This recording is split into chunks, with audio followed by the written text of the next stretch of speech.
yang kayak gini. Berikutnya tentang buah ridho. Pertama, dengan ridho kita akan terbebas dari berbagai gangguan dan krisis jiwa, terbebas dari berbagai penyakit hati. Orang itu dalam penelitian disebutkan orang itu banyak mengalami depresi, banyak stres. Itu karena selalu nggak bisa menerima keadaan yang dijalaninya. Itu sumber stres manusia. Kalau makanya harus bisa mengelola hati dan bisa mengelola situasi. Orang kalau nggak bisa mengelola situasi, macet di jalan Surabaya. Surabaya itu paling macet di mana tuh? Di jalan apa? Jalan Darmo ya. Tunjungan ya. Yang ya. Arif Rahman Hakim.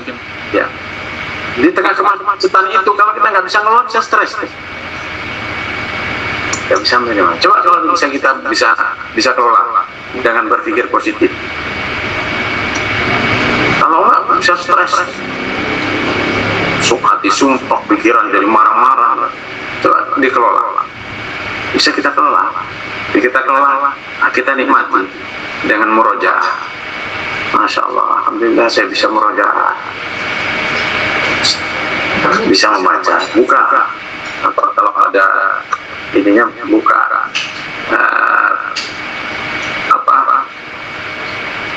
apa namanya itu audio ya, buka Al-Quran, tasbih, murojaah, hafalan, nikmati itu semua.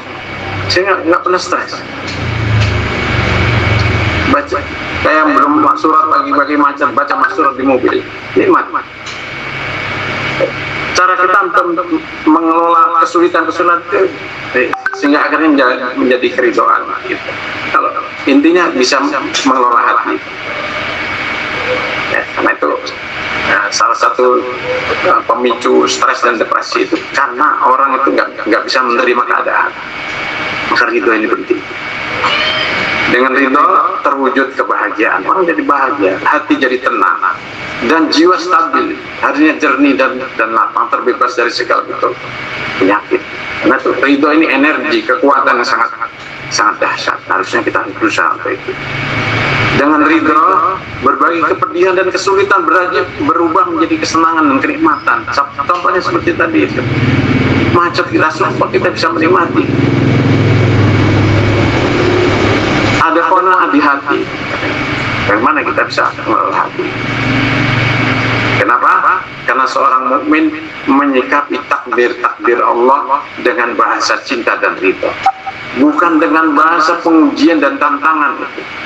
Wah, kenapa ini harus bahkan menggugat ke pengadilan dan lain sebagainya? Itu orang yang hatinya tidak mengenal ridho sedikit pun. Karena itu dia menerima takdir Allah dengan bahasa cinta. Syukran laka ya Rabb. Ya, terima kasih ya Allah, kau berikan aku ujian ini. Mudah-mudahan kau berikan kekuatan kepada aku untuk bisa mengelolanya menjadi karunia. Dahsyat kalau hati kita bisa mengelola sesuatu yang sulit, yang pahit, tapi kemudian bisa berubah menjadi kenikmatan. Karena itu mihnah, tribulasi itu bisa kita rubah menjadi minhah, bisa menjadi karunia dari Allah, dan itu hanya dengan ridho.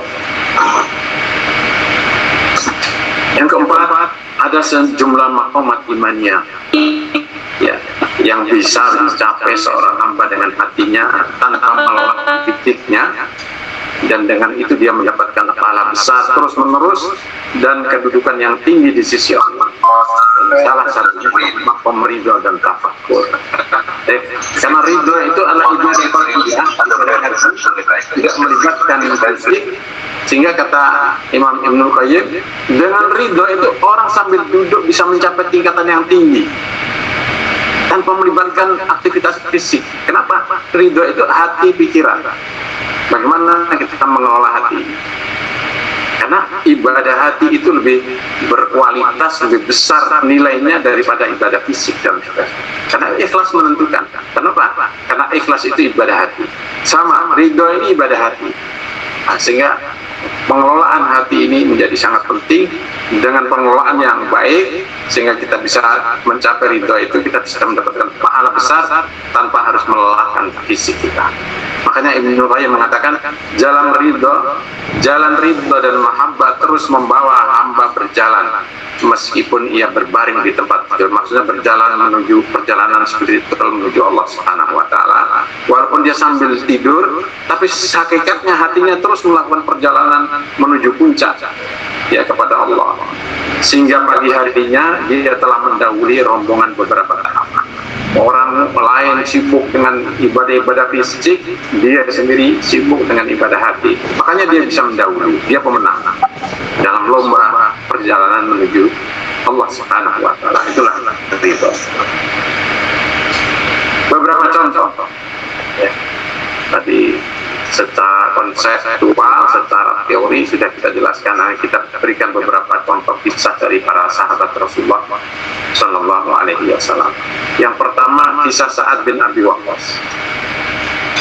Sa'ad bin Abi Waqqas ini salah seorang sahabat yang sudah kita kenal kisahnya, seorang pemberani. Dia waktu itu di perang Uhud, dia menjadi tameng yang melindungi Rasulullah SAW dari bidikan anak panah. Sampai di belakang punggungnya beberapa anak panah menancap di punggung Sa'ad bin Abi Waqqas. Dia seorang pemimpin Ansor. Sampai kemudian melihat itu dan sambil membidik, membalas serangan itu, kemudian Rasulullah memberikan doa kepada Sa'ad bin Abi Waqqas. Doanya, Rasul mendoakan Sa'ad bin Abi Waqqas dengan mengatakan, ya Allahumma saddid ramyatahu, ya Allahumma saddid ramyatahu wa ajib da'watahu. Ya Allah, tepatkan bidikannya, bidikan anak panah itu ke arah musuh, ya. Dan saat itu Rasul sedang dikepung oleh musuh di perang Uhud, gitu kan, sampai kemudian Rasul terluka. Nah, yang kedua ini menarik. Di situasi itu Rasul mendoakan kepada Sa'ad bin Waqqas, wa ajib da'wata, dan kabulkan doanya. Nah, sehingga setelah itu Sa'ad bin Abi Waqqas ini menjadi orang yang doanya selalu dikabulkan oleh Allah Subhanahu wa taala. Tidak pernah ditolak oleh Allah karena berkat doanya Rasulullah Sallallahu Alaihi Wasallam. Kalau ada orang seperti ini jadi rujukan, ya, sedikit-sedikit doanya. Nah, itu juga yang dilakukan oleh penduduk Mekah. Ketika Sa'ad bin Abi Waqqas sudah tua, beliau diuji dengan matanya yang buta. Kedua matanya buta, ya, ketika beliau sudah tua. Satu ketika dia berkunjung ke Mekah dan orang-orang tahu bahwa Sa'ad bin Abi Waqqas itu dikenal punya doa yang dikabulkan oleh Allah. Maka penduduk Mekah berduyun-duyun datang ke Abu Waqqas, masing-masing mengajukan masalahnya, minta didoakan. Saya minta doanya ini, semua datang dan semua didoakan Sa'ad bin Abi Waqqas, dan tentu tanpa komersial, ya, tanpa bayar. Kalau orang di zaman ini punya itu di komersial. Dulu Surabaya itu ada siapa tuh anak kecil yang katanya bisa menyembuhkan penyakit gitu, dan ternyata hoax juga. Nah, melihat ini ada salah seorang sahabat, dalam riwayat yang lainnya anaknya itu mengingatkan kepada Sa'ad bin Abi Waqqas. Dia mengatakan, ya abadi, katanya, ya, ayanda, katanya, kenapa engkau doakan mereka semuanya? Dan doamu kan diijabah oleh Allah. Kenapa enggak minta pada Allah berdoa agar disembuhkan dari penyakit butanya ini? Kenapa engkau minta? Padahal kalau minta pasti dikabulkan oleh Allah. Nah, ini jawabannya. Dia menjawab, ya bunayya, qada'ullahi ahabbu ilayya min basari. wahai anakku, ketetapan Allah yang memberi saya buta ini itu lebih aku cintai daripada mataku, karena itu saya tidak mau. Nah, itu ridho. Bagaimana dia bisa mengelola itu gitu? Kalau ini tingkatan sahabat yang luar biasa. Makanya radhiyallahu anhum wa radu anhu. Sahabat itu sudah mencapai tingkatan. Ini yang pertama. Yang kedua, kisah Khudair radhiyallahu anhu. Dalam kisah itu disebutkan Khudair ini dalam satu rombongan diberangkatkan oleh Rasulullah SAW. Semua sahabat, semua peserta rombongan diberi bekal oleh Rasulullah SAW, kecuali Khudair. Rasulullah terlupa, nggak memberi bekal. Tapi Khudair nggak angkat tangan. Dia Rasulullah, saya belum. Gitu. Dia sabar dan dia diam. Dia diam dan dia terima itu. Akhirnya rombongan bergerak.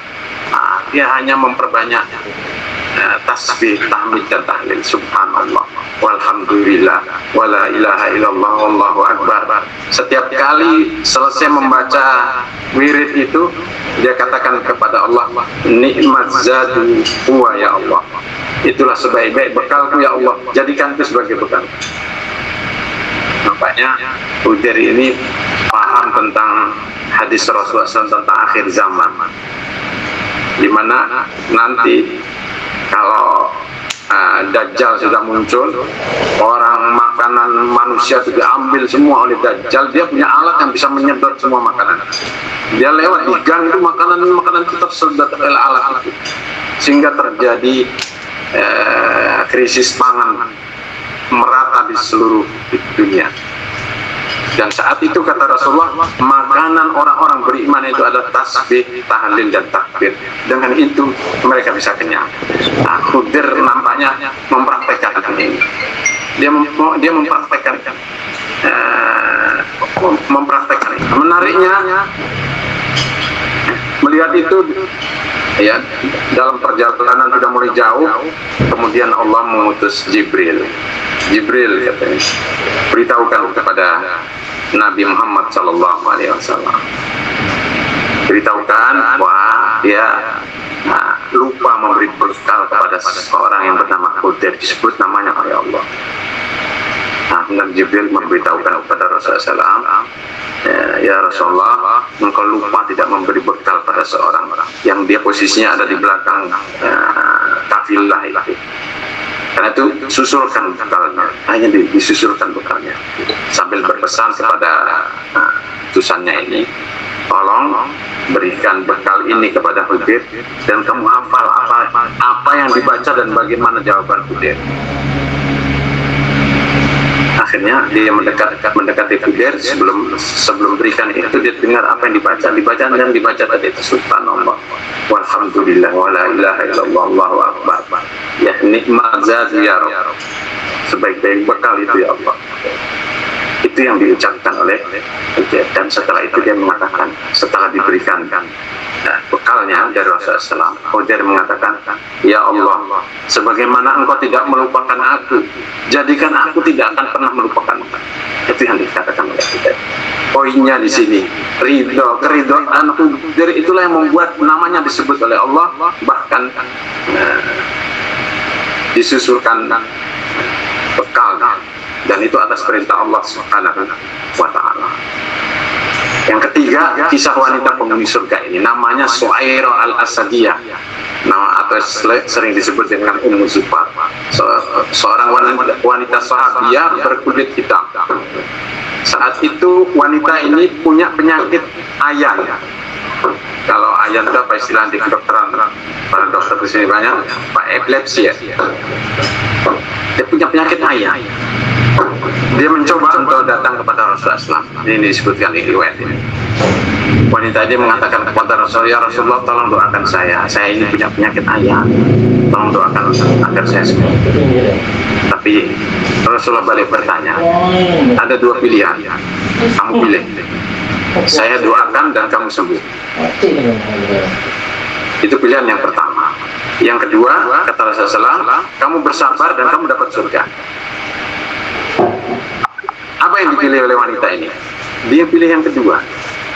dia ridho dengan penyakit ayamnya, ya, dan dia mau bersabar untuk mendapatkan surga Allah. Kalau orang Indonesia pasti pilih dua-duanya, sembuh dan dapat surga. Pilihannya bukan itu, ya. Pilihannya sesuatu yang tidak mengenakan. Dengan sabar itu ada surga. Akhirnya dia pilih yang kedua, saya bersabar untuk mendapatkan surga Allah. Tapi ada satu permintaan ya Rasulullah, tolong doakan saya ketika saya mengalami epilepsi itu, penyakit itu, doakan aurat saya tidak terbuka. Saya siap menjalani itu asalkan aurat saya tidak terbuka. Kalau itu saya doakan, didoakan oleh Rasulullah.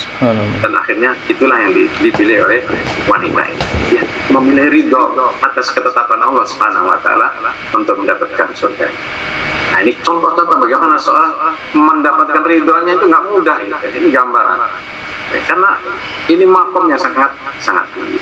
Begitu juga Nabi Ayub, ya, kisah Nabi Ayub kita tahu. Ya, diberi kekayaan, harta, anak melimpah oleh Allah Subhanahu wa Ta'ala dalam waktu yang panjang. Setelah itu diuji oleh Allah, anaknya semuanya meninggal, hartanya semuanya habis, diberi penyakit,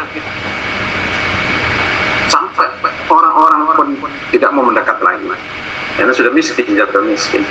Tapi dia bersabar, dia jalani sakit itu bertahun-tahun, sampai istrinya dalam riwayat disebutkan ketika sudah sekitar 5 tahunan gitu menjalani situasi itu, dia mengatakan kepada Nabi Ayub, Mas, sampai kan doanya dikabulkan oleh Allah, kenapa nggak dimanfaatkan itu fasilitas doa?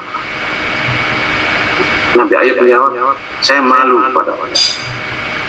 Diberi kekayaan melimpah sekian banyaknya, ya, saya nikmati itu, dan sekarang saya diberi sakit oleh Allah baru 5 tahun atau baru 10 tahun, saya malu untuk berdoa kepada Allah. Saya ingin menikmati ini dulu, dinikmati sampai pada akhirnya, ya, waktu menikmati kesulitan penyakit itu sudah dirasa cukup, kemudian Nabi Ayub baru berdoa kepada Allah.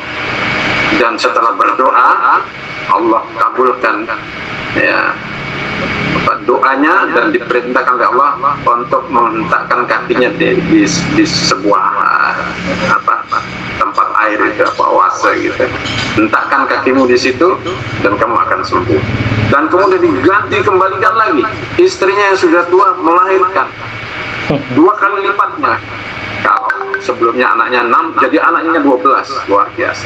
Itulah ridho, satu kekuatan yang sangat dahsyat dari Allah Subhanahu wa Ta'ala. Itu juga ketika Nabi kita Muhammad SAW ditanya oleh Ibnu Al-Arith, ya Rasulullah, kita menghadapi kesulitan, ya, di Mekah ini, ya, dipersekusi, ya, didolimi, dianiaya. Kenapa nggak gunakan fasilitas doa itu? Doa kan juga makbul. Apa jawab Rasulullah? Rasulullah menjawab, ya, dengan jawaban, nah, para nabi itu dulu, ya, disiksa oleh para musuhnya, ada yang digergaji kepalanya dan sebagainya. Kita harus bersabar, kita nikmati itu. Jadi kalau Rasulullah menggunakan doanya, nggak ada perjuangan. Nah, ridhonya itulah membuat Rasulullah siap menjalani, ya, perjuangan yang sulit menegakkan Islam. Dan nampaknya, ya, mencapai ridho, ya, harus dengan perjuangan yang tidak mudah, ya, sesuai dengan prinsip ekonomi, ya. Dalam prinsip ekonomi syariah itu ada kaidah yang mengatakan al-gunmu bil gurmi, ya. Keuntungan itu sebanding dengan risiko kerugian. Ridho ini kan sangat tinggi, kedudukan sangat tinggi. Karena itu untuk mencapainya tidak mudah, harus berjibaku. Sehingga ketika kita mendapatkannya, maka kita akan mendapatkan kedudukan yang sangat tinggi di sisi Allah Subhanahu wa Ta'ala. Kemudian kapan seorang bisa mencapai ridho? Nah, ini kesimpulan umumnya. Yang pertama, mengimani bahwa pilihan Allah dan ketetapannya paling baik. Dan ini dan nampaknya juga perlu proses, nggak mudah untuk bisa pada kesimpulan ini. Dikasih sakit, dikasih usaha rugi untuk bisa sampai kesimpulan ini pilihan Allah, insya Allah yang terbaik buat saya. Kadang ya susah ya, untuk bisa menyimpulkan ini.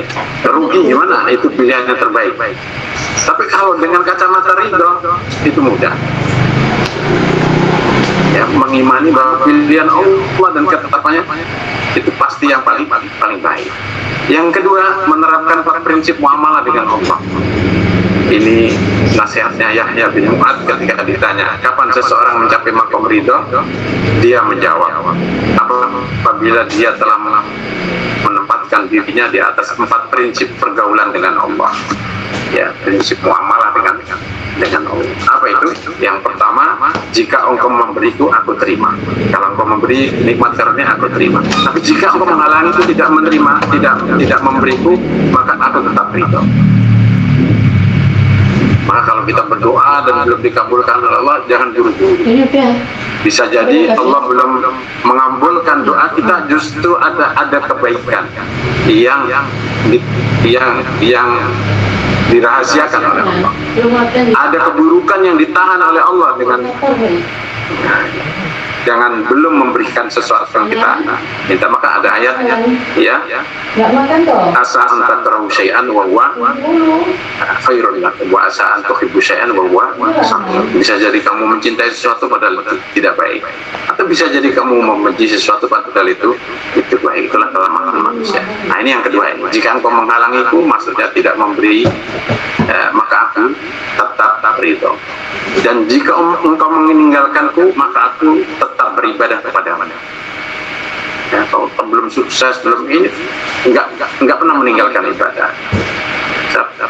Ada fenomena disebutkan di dalam salah satu ayat itu. Wa minan nasi may ya'budullaha ala arfin. Ada orang yang beribadah kepada Allah itu lihat situasi. Kalau situasinya menyenangkan, menguntungkan, dia rajin ibadah. Tapi kalau diberi kesulitan, dia nggak mau ibadah kepada Allah Subhanahu wa Ta'ala. Yang keempat, jika engkau memanggilku, maka aku menyambut panggilan. Labbaik Allahu wa sa'daik. Selalu merespon panggilan-panggilan Allah, perintah-perintah Allah, larangannya dijauh.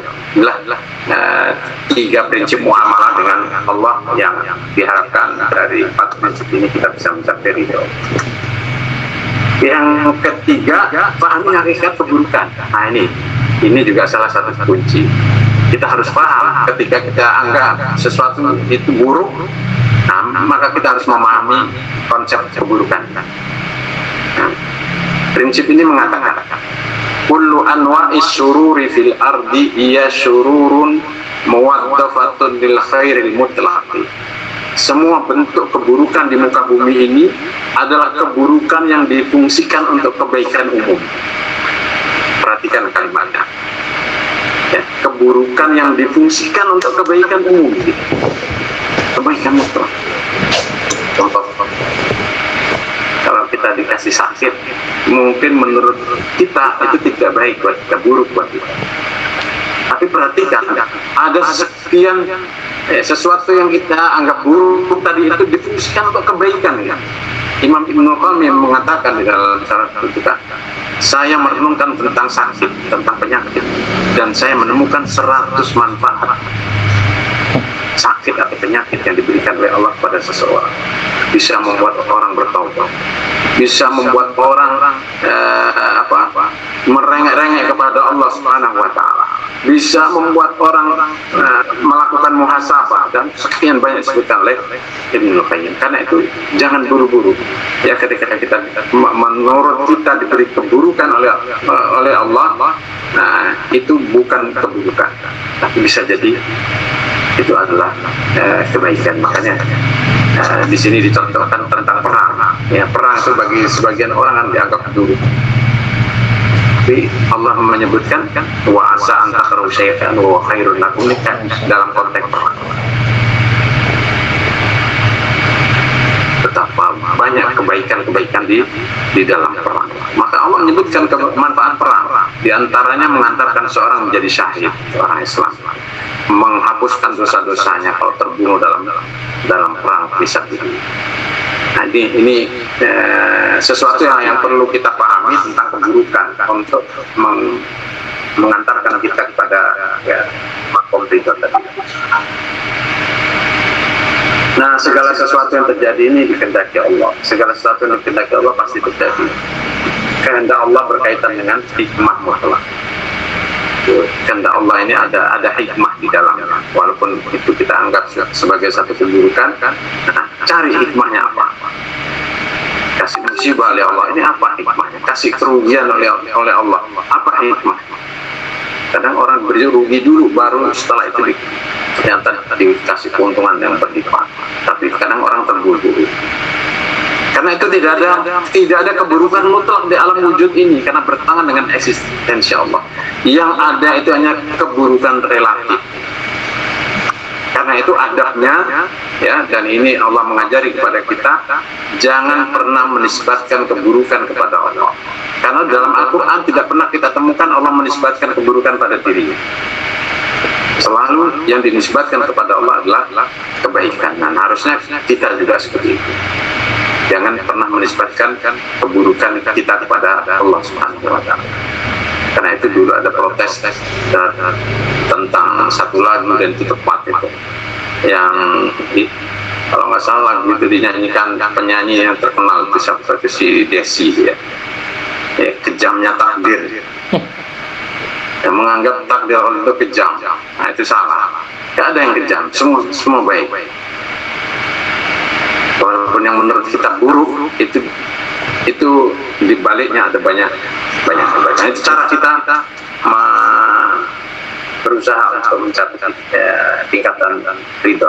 Salah satunya adalah memahami konsep keburukan.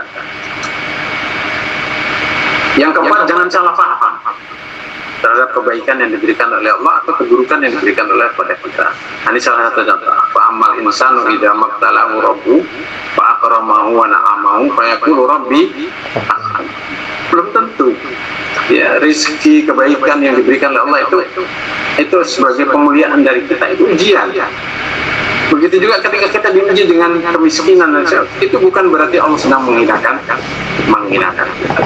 Nah, ini salah satu tafsir dari Dr. Nabulsi ini, dia mengatakan tentang komentar tentang ayat ini, sejatinya Allah ingin mengatakan kepada kita melalui ayat ini dengan kalimatnya ini, yaitu ya ibadi wa hambaku laisa ata'i ikraman.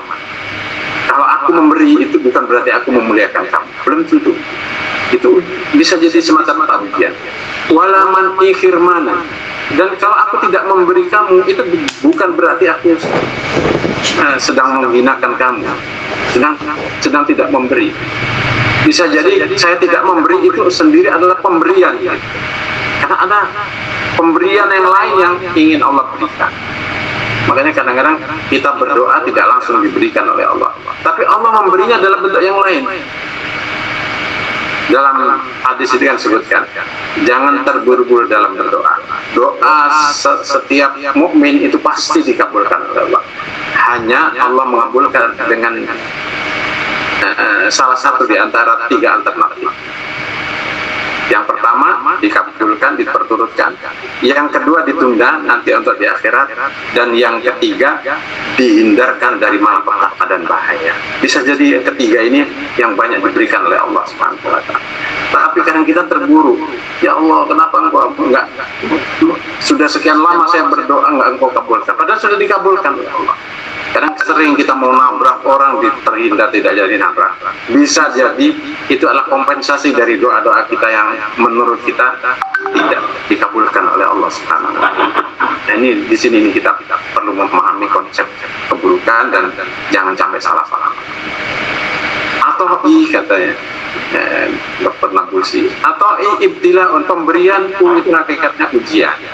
Maka kamu harus ridho.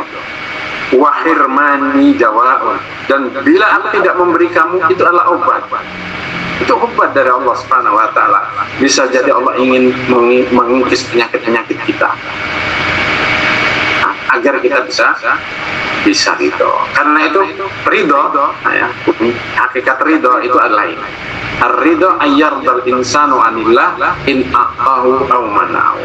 Karena itu ridho yang benar adalah manusia senantiasa ridho kepada Allah, diberi atau tidak diberi. Tetap kita ridho kepada Allah Subhanahu wa taala. Maka jangan salah paham dengan pemberian Allah Subhanahu wa taala atau ketika Allah belum memberi kita. Yang terakhir, ya materi yang terakhir, mohon maaf nih kalau kelamaan. Ada 3 syarat. Syarat ini disebutkan oleh Imam Ibnu Qayyim dalam bukunya Madarijus Salikin untuk mencapai sahnya ridho, baiknya ridho kita itu dengan 3 hal ini. Yang pertama, semua keadaan sama bagi seorang hamba yang ridho. Ya, istiwa'un nikmati wal baliyati indal abdi.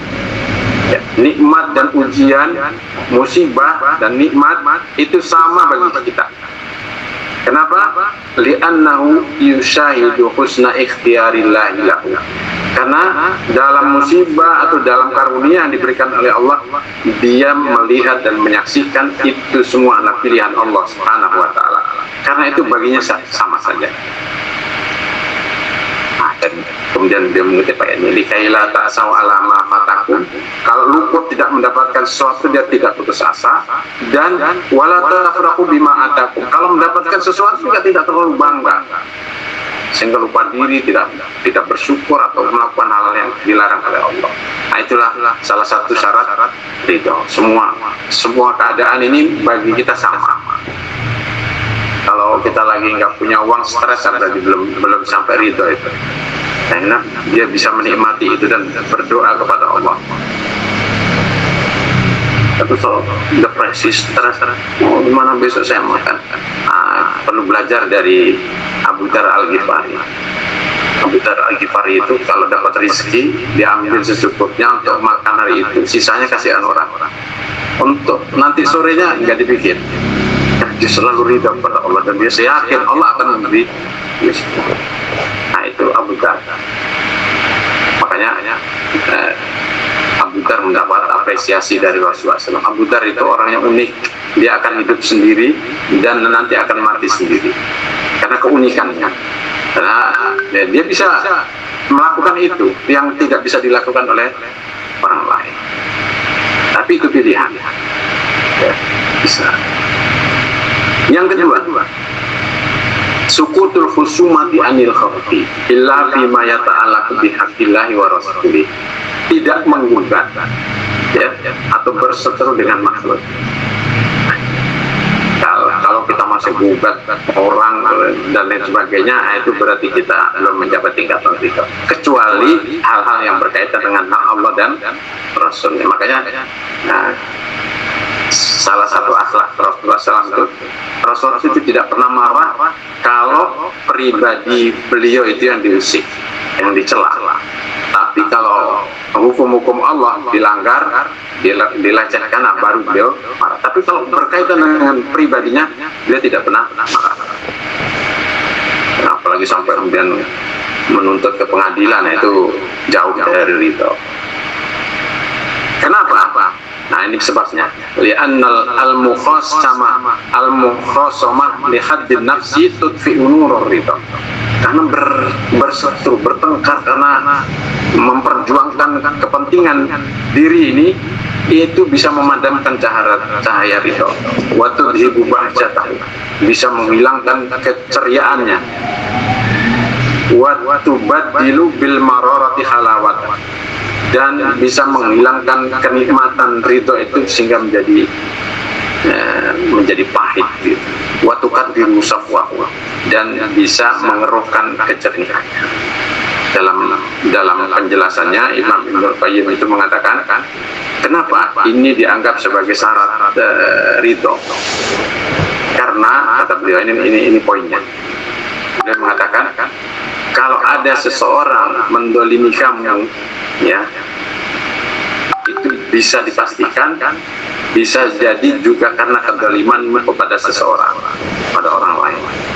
Kalau ada hakmu yang tidak diberikan oleh seseorang, itu dipastikan ada hak orang lain yang tidak kamu berikan.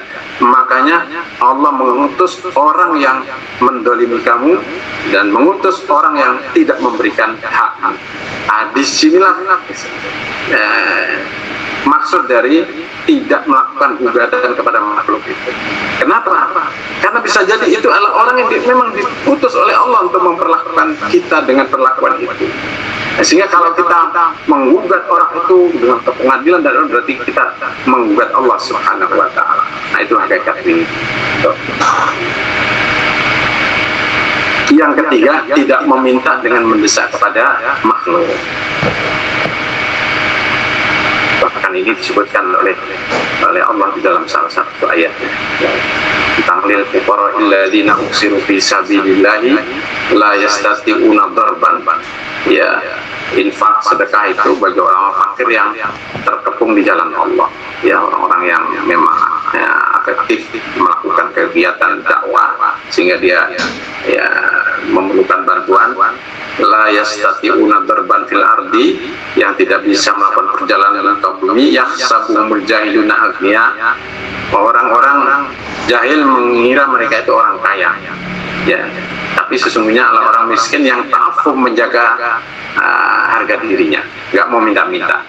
Ta'rifuhum bisimahum, kamu kenali mereka dengan tanda-tandanya, dan ciri khas mereka itu la yas'alunan nasa idhafa, tidak meminta kepada manusia dengan mendesak. Karena minta kepada manusia dengan mendesak itu tanda bahwa dia belum mencapai tingkatan ridho. Boleh minta pada orang, minta bantuan secukupnya, jangan mendesak, sehingga membuat orang itu ewo pakewo dan nggak bisa berkutik. Akhirnya dia harus memberikan dengan terpaksa. Nah, ini menarik kisah terakhir yang dilakukan oleh Sauban, salah seorang sahabat Nabi. Dari Sauban dia berkata, Rasulullah bersabda, barang siapa menerima satu perjanjian dariku, aku akan memberi surga baginya. Rasulullah memberikan tantangan. Siapa yang mau menerima tantanganku satu hal, saya jamin dengan surga. Kata Sauban, saya ya Rasulullah. Sauban menerima tantangan itu.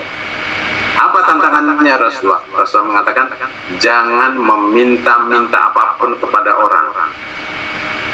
Itu tantangannya. Nggak minta apapun kepada manusia. Dan itu diterima oleh Sauban. Kata Sauban, saat Sauban, kata perawi ini, saat Sauban naik kendaraan dan cambuknya jatuh, ia tidak pernah berkata kepada siapapun ambilkan itu, karena ingat tantangan Rasulullah dan dia sudah menyambut tantangan itu. Jadi minta tolong pun, walaupun itu boleh, dia tidak lakukan itu. Dia nikmati kesulitannya dan sebagainya. Nggak pernah minta tolong atau minta. Dia nikmati itu karena itu sudah dia sudah menyambut tantangan Rasulullah. Dia turun dan mengambilnya sendiri. Nah, ini juga pilihan